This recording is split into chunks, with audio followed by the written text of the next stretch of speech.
Start with the jug up high and the cup tilted to create a larger surface area of the espresso. Pour a thin, constant stream of microfoam to pierce the center of the crema.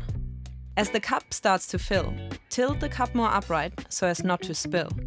Then bring the tip of the jug close to the surface of the milk, almost touching it. At this point, a white dot will start to appear. Pause, then pour again, very close to the surface. Repeat 2 to 3 more times, creating arcs. Then pour through the arcs, lifting the jug to finish. And that is how you create a tulip. Now for the Rosetta. Start with the jug up high and the cup tilted to create a larger surface area of the espresso. Pour a thin, constant stream of microfoam to pierce the center of the crema.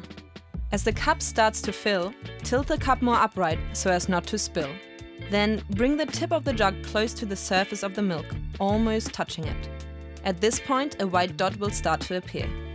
Keep steadily pouring, making the dot larger, gently moving your jug from left to right, creating leaves. Then, pour through the leaves, lifting the jug to finish. Good luck with your journey!